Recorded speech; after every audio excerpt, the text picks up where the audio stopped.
Aloha, everybody. Welcome to your fire extinguisher class. Um, we have one person in person, and I guess the rest of you are on Zoom. So part of the introduction, I usually want to see faces, but my screen doesn't see any of your faces. So I usually want to like chime in on everybody. So maybe let me introduce myself first. My name is Leo Domingo. Thank you for having me here today. I volunteered to assist Angela in this fire extinguisher training class. So a little bit about my background. I spent 21 years with the fire department, retired from the Maui Fire Department. I also had military, 23 years there. So as far as experience and how to put out a fire, I think I know how to do it. And I'd also like to encourage all of you to please ask your questions. The value with this whole training is really hands-on. And with technology and things like that, now you can stay in your offices and in your home, which is kind of nice for a lot of you who have a lot of things to do. But it doesn't really replace the hands-on experience about on utilizing the fire extinguishers, how to use it. So I'm gonna be giving you folks some pointers on how to use the fire extinguishers. Everybody's got a brochure that I handed out, and I hope you have it in front of you because that's what I'm gonna review. This information is basic, and I'm pretty sure a lot of you have this knowledge already in your heads, but sometimes, annually, we want to come back and visit and review so that when something happens, hopefully nothing happens in your office, in your home, to your car, you're not scrambling and asking, hey, where's my fire extinguisher? And when you use that fire extinguisher, I hope you've already checked it so that it's functional. So I'm gonna talk about that very shortly. So if I can maybe do a roll call, and if you folks can come on and give me your first name and I guess what topic you teach. So that'll give me an idea on your office, where you're located on campus. I know all of you work in different parts, and so I'd like to see if you work, if you work work at the carpentry shop or the automotive shops. When we talk about those facilities, it's a little more complicated. There's a lot more hazards we're talking about. So we can spend all day talking about hazards, but I think like with the carpentry and the automotive shops and the welding shops, they're a little more akamai about, where their fire extinguishers are and how to put out fires. So let's start with whoever wants to go first. I'll start first. So I'm with security, and a lot of times security has to respond to emergencies, maybe an office fire, small enough to be in a trash can. Sometimes in the past, we've actually even had a battery fire from a cell phone that began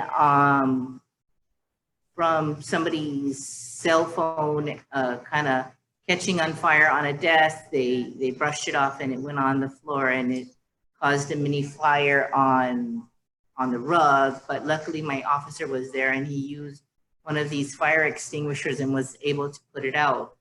Other than that, this is good information for everybody to have, because we've just recently replaced all fire extinguishers on campus. All fire extinguishers are up to date, and so we're excited about that prospect. Okay, thank you, Angela. That was an icebreaker. That was great. If you can follow that format, that would be great. If you want to talk about your area of work and what you may what you might think you might come across in your environment, or if you have in the past, just quickly share that with us. That way we all, if you don't mind sharing that with us, that's how we all learn from each other. Okay, next person. I'll go next. I'm Rosie Vieira. I work with the dental hygiene program, and we have 5 fire extinguishers in the clinic that we've never ever had to use, but we teach the students where the fire extinguishers are and how to use them. So I'll try to do the review on the fire extinguishers, Leo, as best as I can. And if not, maybe I might have to invite you to come talk to the dental hygiene students, because that's one of the first things we do when they become new students, is to show them the layout of the clinic and where the exits are and where each fire extinguisher is. So thank you for doing this training today. You're welcome. Yeah, just let me know. I don't mind visiting your office or your classroom. You're welcome. Okay, next person. And I like that, she mentioned the location or the amount of fire extinguishers she had in her classroom. It starts off that way. You have a large area to supervise or overlook. It's always good to know where your fire extinguishers are. Let's get somebody from vocational. I see a couple people, Lawrence and Cliff are there. So can I get one of you guys to talk about your areas? Sure, I'll go. Hi, Leo, and everybody. This is Lawrence from Automotive Technology. I think we have like 6 fire extinguishers, and I think we're supposed to. I think I lost connection, so I think we're supposed to talk about our experience with fire extinguishers. Or just talk about your workspace and what the occurrences that you may or have had in the past in your shop. Oh, we work a lot with so we work on cars, and we work around a lot of flammable liquids, and obviously spark from the engine. So it's possible that we could have a fire that way, but we haven't so far. I haven't needed to use a fire extinguisher in the shop, but I have in my business before with accidentally fuel lighting on fire.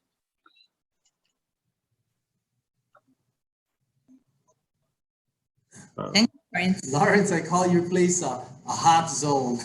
You've got compressed cylinders, you've got chemicals, you got flammables. Oh my gosh, congratulations. Nothing has happened yet. So that's telling me, you take, you clean up after your house, right? Your housekeeping is pretty on it. Thank you. Ready. Thank you. Others? This is Cliff.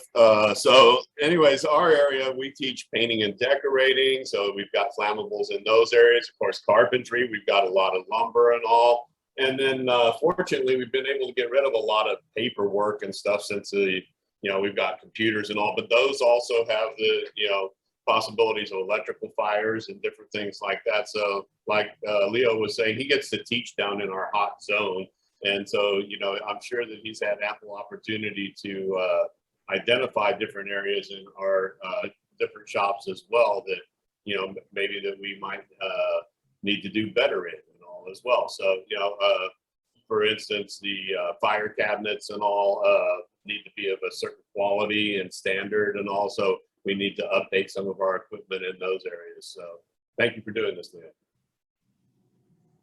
Okay, thanks, Cliff. Yeah, Cliff has a lot of similar to the mechanic shop, carpentry. The carpentry environment has its own challenges, and so we got to be aware of all of the different hazards. And when you say carpentry, they're cutting a lot of wood, they're generating a lot of dust, and so those dusts can become combustibles. And thank you for mentioning the way hazards or liquids are stored in those flammable lockers and cabinets. So some of you might have in your science or maybe physics classes may require to maintain and use those types of cabinets. And those cabinets are designed to prevent any fires from starting. Thank you, Cliff. Sure. Another thing, just really quickly is, like Rosie, we take our students kind of on a tour of where all of these fire extinguishers are supposed to be. We also go through the basic training that you're giving today, which is always good for me to update, and listen to somebody else.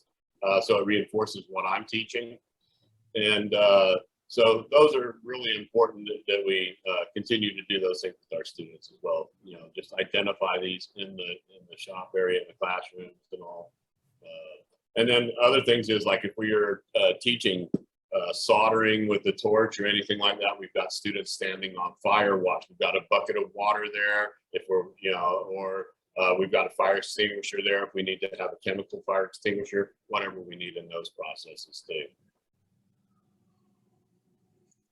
Okay, thanks, Cliff. So this whole class, this is a basic fire extinguisher class. As Cliff mentioned, he also teaches this to his students. And, the depth of fire safety is deep. And when he talks about all those other requirements, Cliff had just mentioned OSHA requirements. When you weld, you got to have somebody stand by for at least 30 minutes just to make sure nothing catches fire. And just one experience I had, I do some work at Marriott when there were welders. There was one incident at Marriott where there were welders and a spark started a attic fire in the roof. This is a few years ago. And so that's how important it is to have somebody, we got to follow the rules as best as we can and set those systems in place, because if we don't, then what happens? We lose a structure. Structures we can replace, right? But lives we can't. So this is how important this is. Even though we think we know how to use it, we still got to come back and then kind of talk about it and practice. And so if you're comfortable and you're confident, this is what this whole thing, I hope this whole thing is going to build. Okay, thanks, Cliff. So I have Booty here from science, and I wanted Booty to share a little bit about what's happening in the Ikelea building. Aloha, namaste to everybody. Okay, I hope you guys can hear me. Yeah, okay.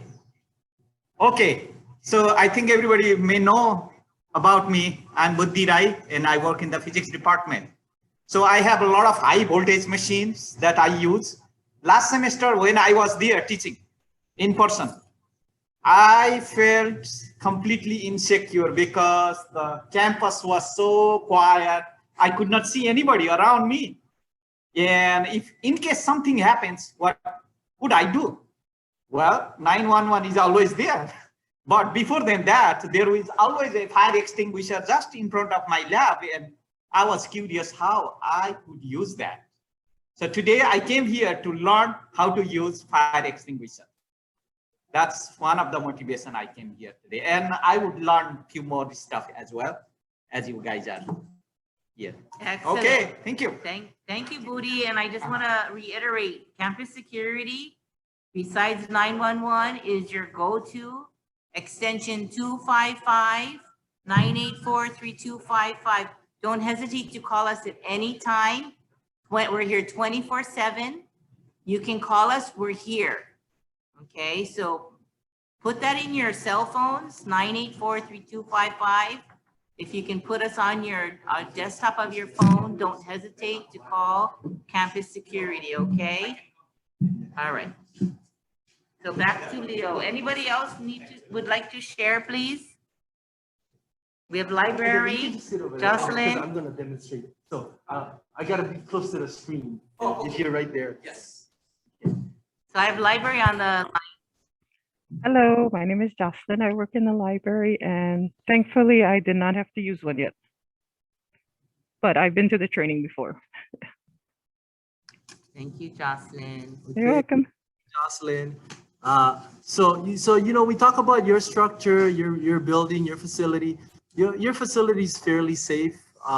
It's a I don't know if it's sprinklered, probably not, but it was built years ago with the fire prevention codes they had. So Mhm. your facility is pretty safe. However, books can burn, right? Materials can burn. So we still got to be on our feet, on our toes, and make sure we have those fire extinguishers in place in case something happens. Thank you, John. Yeah.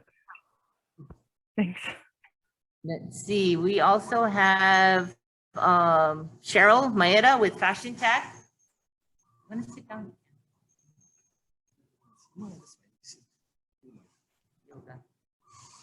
Hello, this is Cheryl in Fashion Tech.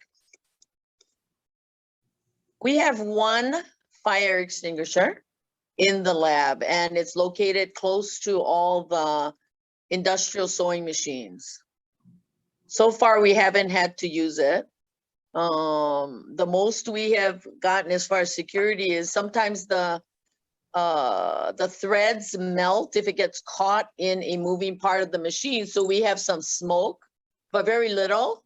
But we catch that right away because we smell it. And so we just turn off the machines, and then eventually, you know, the thread is taken out of the moving part and cleared up, and then the machine is still ready to go. So I've never had to use the fire extinguisher. So but I'd like to learn about it, how to use it if I have to. So Cheryl, you have one more fire extinguisher. I just gotta let you know. Oh, where is it? Oh, it's in coming. The dressing room.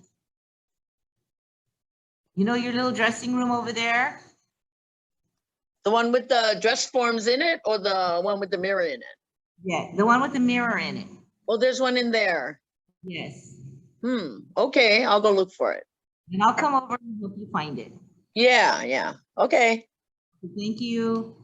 But why is it, Angela, Yeah.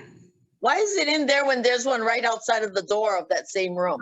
We have them in multiple locations.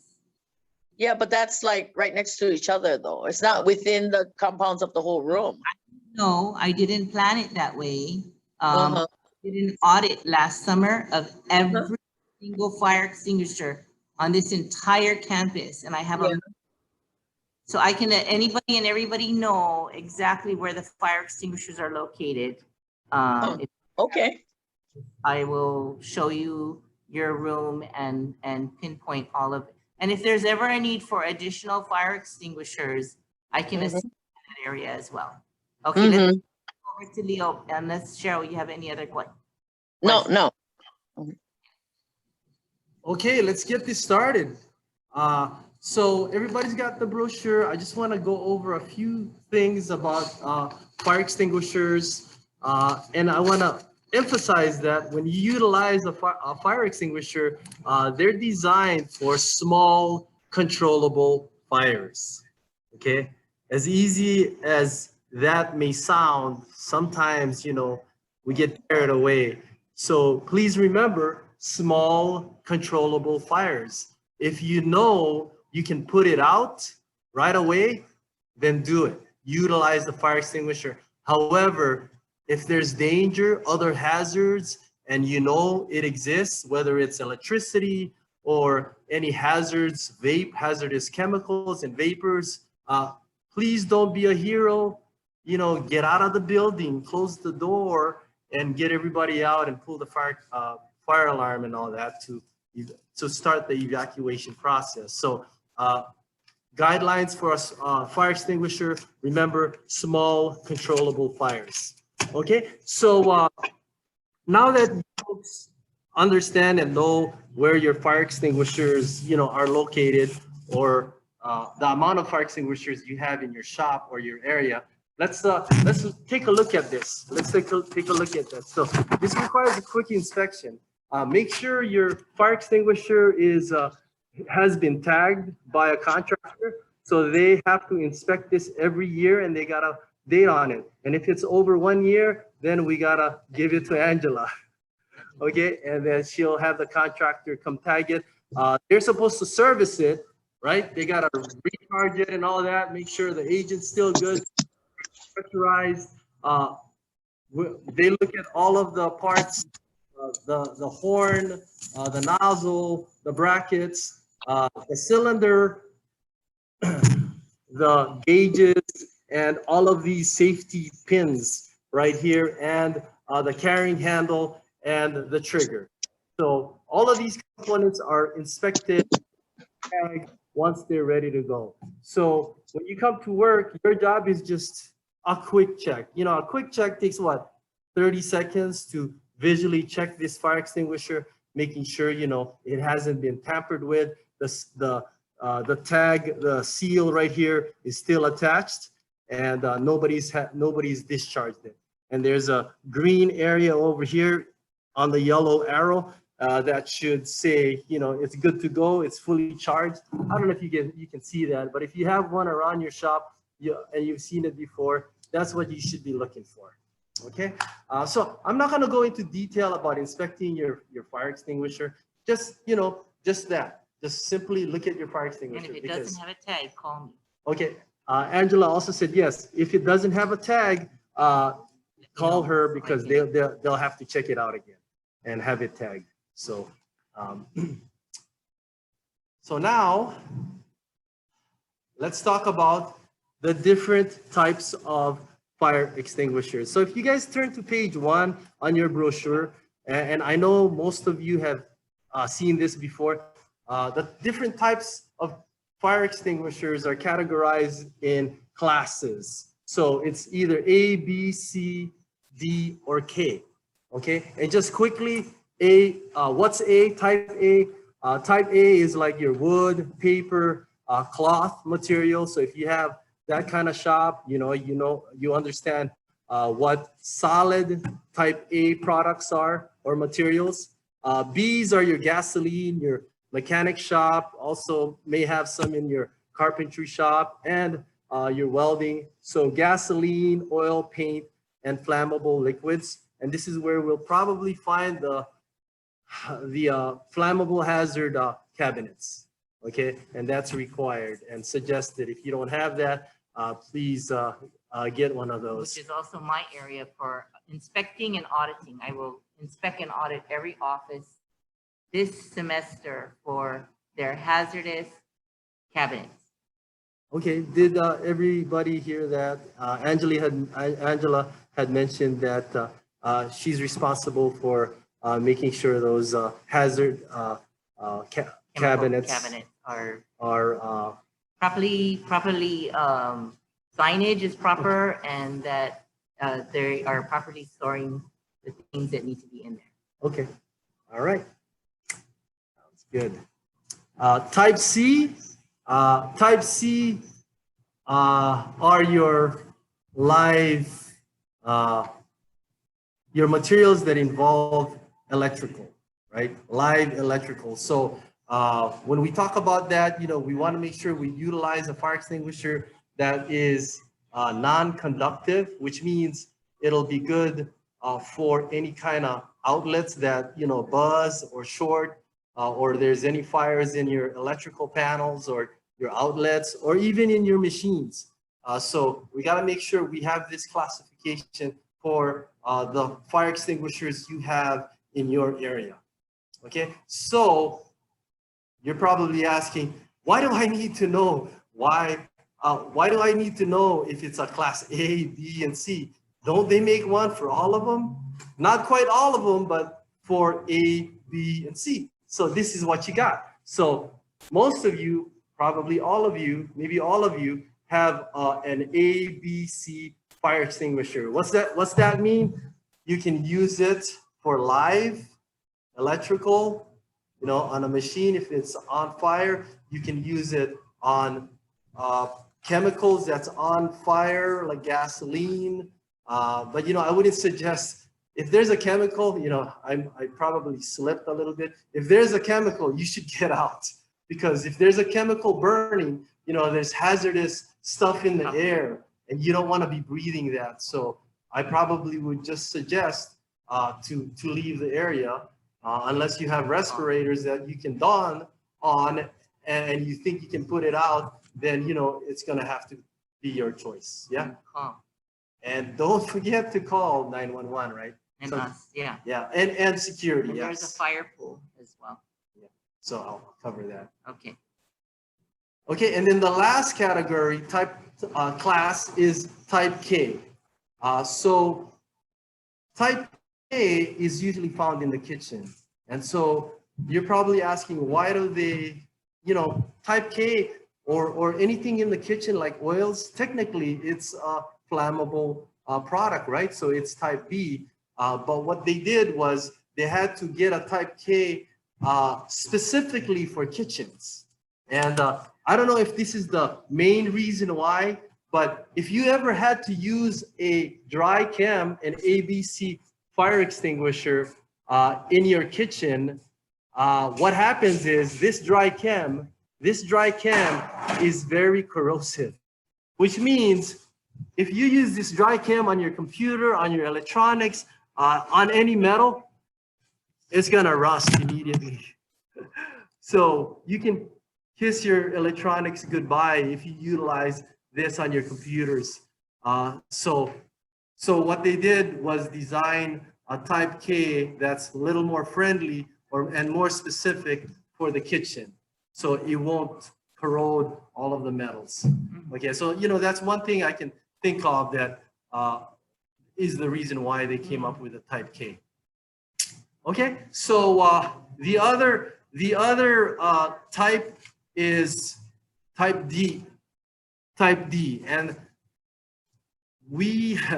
most of you probably won't see this, but some of you old timers, you might remember we do have combustible metals, and one of those examples of flammable combustible metals are magnesium. And so I had a talk with Cliff earlier, and so my experience with magnesium in the military was when we were at fire pits, they demonstrated what a magnesium fire looks like. And so a lot of the helicopters, the Hueys we call the helicopters, they're made out of magnesium booms. And so we got to experience and see how those combustible metals look when they catch fire. So it's pretty violent. It's pretty violent. And another reference I can use is, any of you folks have ever owned a old VW bug? Mm-hmm. Any of your bugs ever caught on fire? Anybody? No? Okay. So when it comes to combustible metals, it's pretty violent. There's a technique you have to use to put it out. But I don't think you guys are exposed to this. So just quickly, when you put out magnesium fires, you got to cool off the block first before you extinguish it. You can't just put water on the block, on the engine, because what happens is the metal's so hot, it's reacting to air and water. And so if you douse it with water, it gets worse because you're feeding the metal, and you're not helping the situation. So it's a technique you have to follow so you can extinguish those metal fires. So those metal fires, the metal fire extinguishers come in powder form if you ever have it. I don't know if they have it in the auto mechanic shop. Do you guys have any of that? I don't think you guys have any. Lawrence, you Lawrence? recall? I can double check, but We don't. No. But Okay. I'm concerned a little bit with the magnesium transmissions, and but we haven't really had an opportunity for it to catch on fire. So, okay, that's good news. So, I mean, just putting that out, something to consider if you've had frequent magnesium flare-ups, even in small quantities, then, you might want to, metal X fire extinguisher. we can talk more about that, Lawrence. Something to consider. Okay.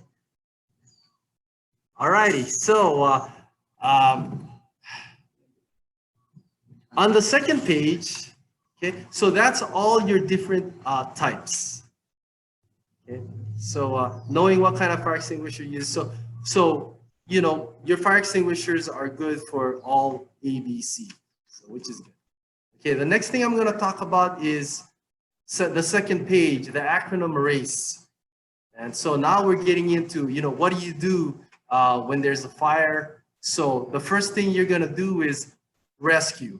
Okay, so this is there's a lot of acronyms out here, but this is the one I use. So rescue, if you see a fire, rescue anyone who's in danger. So make sure they get out.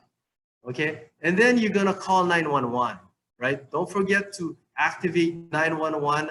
And this can be done by simply just, instead of going, help, fire, just pull the fire alarm.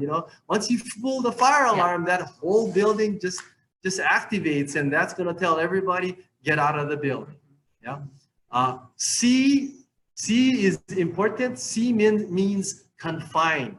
So anytime you see a fire in a classroom or in your office, when you leave, please close the door, because what you're doing is you're confining the fire to the room.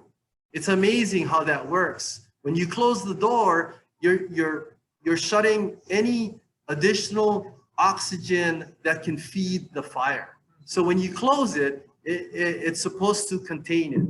I mean, in my career, we've had to go to homes that were totally engulfed in flames, and one house in particular, and this was on the island of Lanai, one room had their doors closed.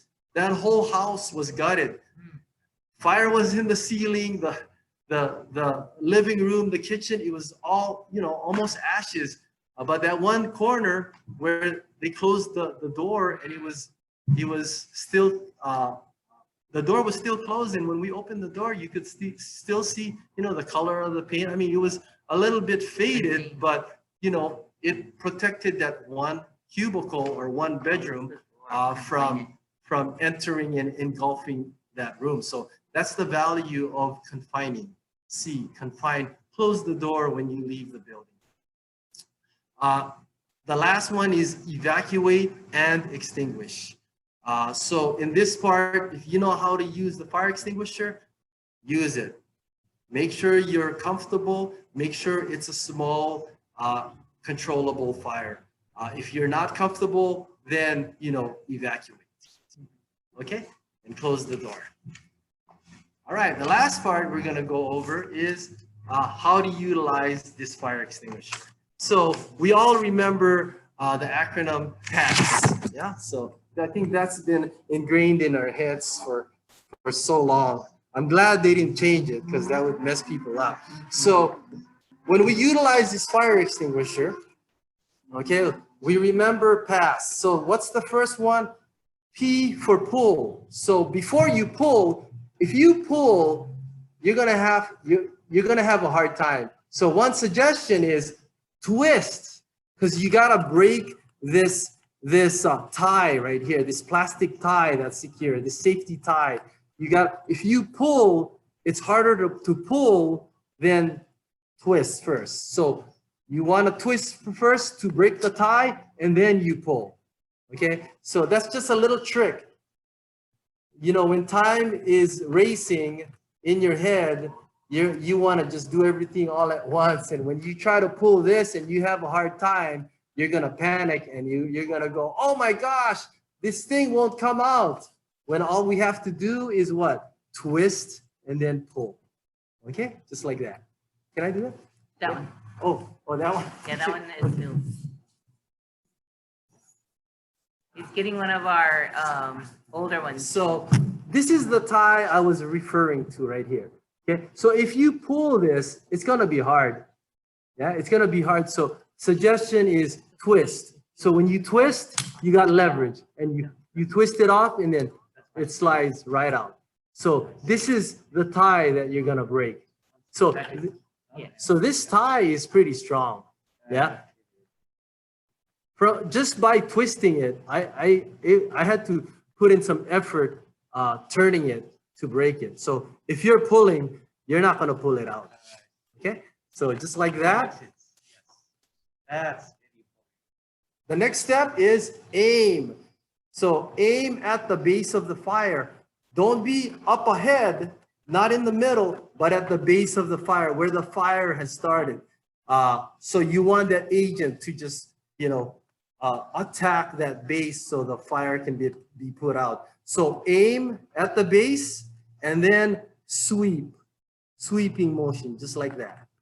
Okay? And when you trigger, when you press this down to release the agent, don't let off. Just go ahead and utilize all your agent and put it out completely.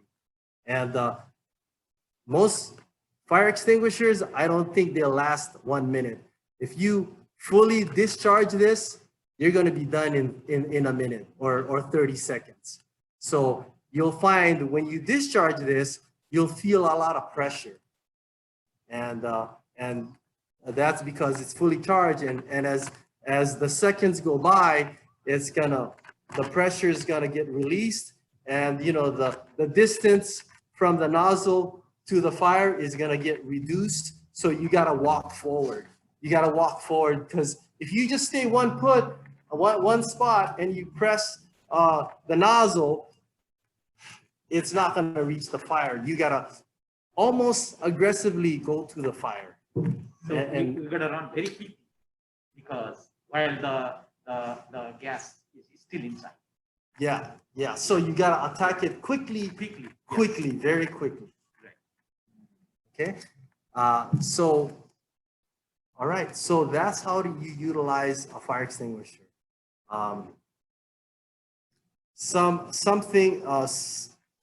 Common problems that we find with fire extinguishers are people use them and they don't work. Some people panic and they try to pull, or they forget to pull and they try to press the discharge and it doesn't go down, and they say, my fire extinguisher is not working. And it really is, we just gotta pull out the pin.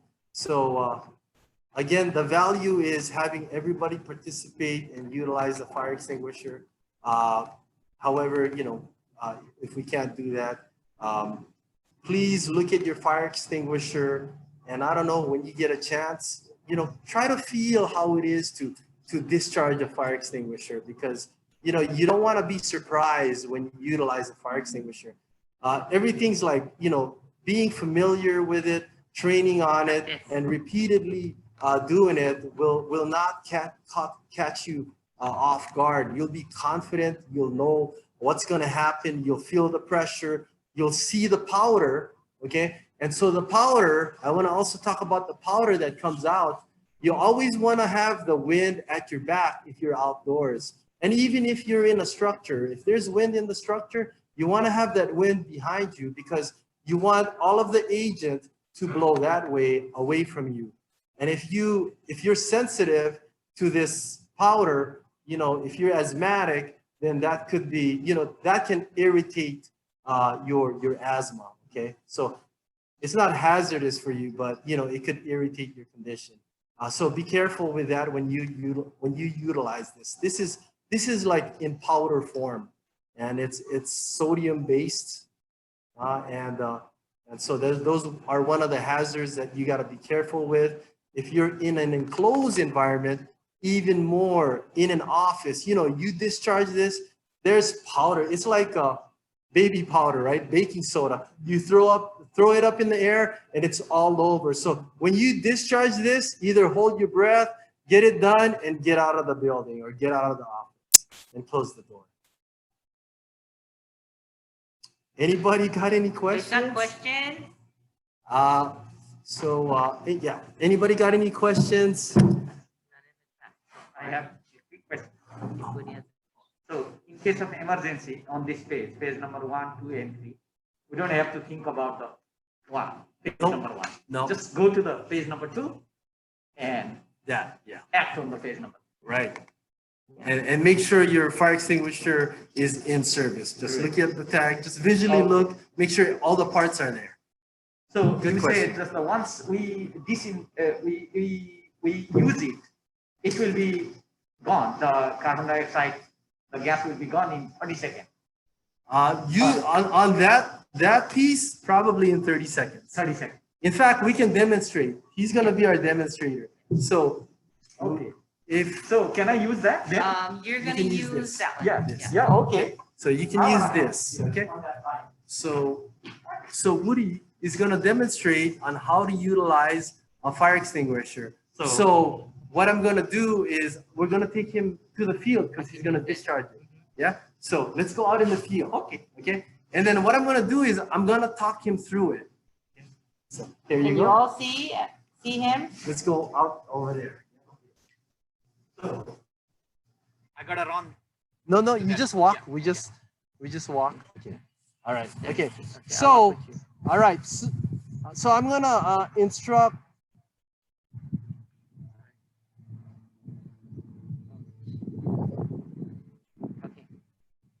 Okay, Booty. Okay, you ready, Booty? So Yes. Booty sees Okay. a fire, a small controllable fire. He's gonna use his PASS acronym. So the first thing he's gonna do is grab the fire extinguisher, okay, and then he's gonna pull the pin. Okay, so go ahead, pull the pin, and now he's gonna walk towards the fire. And before he gets too close to the fire, I'm gonna ask Booty to discharge 1 second of discharge just to make sure it works, because you don't want to be too close to the fire and find out that your fire extinguisher is not working. So stay at a distance and go ahead, just press it for 1 second, Booty. Aim. No, don't go for it. Just press that real quick. Okay, so you guys see what happened? All right, so his fire extinguisher works. And so go ahead, walk forward, Booty, slowly, and go ahead, discharge the can. Not too close, right there. And on the bottom, on the base, on the base, on the base, on the base, on the base, on the base. Oh, it's gone. It's gone. Okay, how long was that, Booty? It's 20 seconds. All 20 right, seconds. you heard it from Booty. Maximum. It took 20 seconds to discharge this fire extinguisher. And did you guys see how important it was to keep that powder on the base of the fire? Because a lot of the product probably was wasted in the air. So on a smaller fire extinguisher, we gotta make that note. We gotta get close to the base. And that was a great demonstration, Booty. How do you feel? Thank you so much. Yes, I welcome. learned new stuff, things. One of the things other people just told me okay, you gotta pull the pin, but I always see there is a lock, there is a string wrapped. And So now twist. today you Yeah, taught me twist. one important, once you twist, then it's free. I was thinking I gotta find the scissor and to cut that. And that was kinda, too slow. And thank you so much. Thank you so much, Angela. You're welcome, bud. Thank you so much. All right. Wow. Okay. All right. Thanks, Booty. That was valuable. Thank you. All right. You heard it from our satisfied customer. So that was our demonstration. Yeah, I really came and participated. We had a few more fire extinguishers. Some of you, if you're not confident with it, in the future, I'd recommend you, participate. I know there's quite a few of you already know how to use it and understand the fire extinguisher, and you're already teaching your students, and that's great. If you're not comfortable, please next time show up, participate, build your confidence. So I'm gonna open it up for questions. Right now, anybody got any questions? I think I'm about wrapping up my demonstration, and I hope you folks had captured any information that you can use, and if there's any questions I can answer for you, please Any ask. questions? Just speak up, you guys.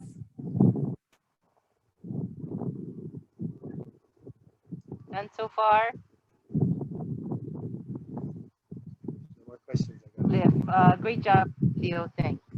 Okay, all right. Thank you very much, everybody, for joining the Zoom. Hopefully, in the future, we'll get this improved, and it's what we do now. So we'll improve this in the future, and maybe make a training video / Zoom. Thank you again for allowing me to be here and helping you with your fire extinguisher class. You all have a nice day. Thank you, everybody. Appreciate you for showing up. Thank you. Thank you, Yeah, Leo. Call me You're welcome. if you need help. too, okay? Okay, bye. Oh, go ahead. Thank you. So I just had a quick question about lithium batteries because we're working on a lot more hybrids and electric vehicles, and I've been told that when a lithium battery becomes unstable and catches on fire, there's basically nothing you can do but let it burn out. If that's the case, we just abandon the build, or get everybody out of the building and let the car burn. Ain't it? Oh. Yeah, so interesting you bring that up. The lithium batteries can be explode. I think people tend to want to put them out. No, that's a tough one. I wouldn't even approach lithium batteries, right? So I think that's the safest recommendation is if you think you can grab a fire extinguisher, keep a distance and keep a barrier between you. If you're trained to do that and you can do it safely, you still can try to make an attempt to extinguish it. But for the most part, most people, I would not recommend them to go grab a fire extinguisher and try put it out because that lithium battery can explode at any time. Okay. So just evacuate, And close the door. close the door, call 911, call security so we know the situation, and we can activate our campus crisis management team so everybody can assist in making sure everybody is safe. Okay, sounds good. Thank you, again. Bill. Appreciate that. Good question. Thanks, Lawrence. Thank you. Take care. Thank you, everybody.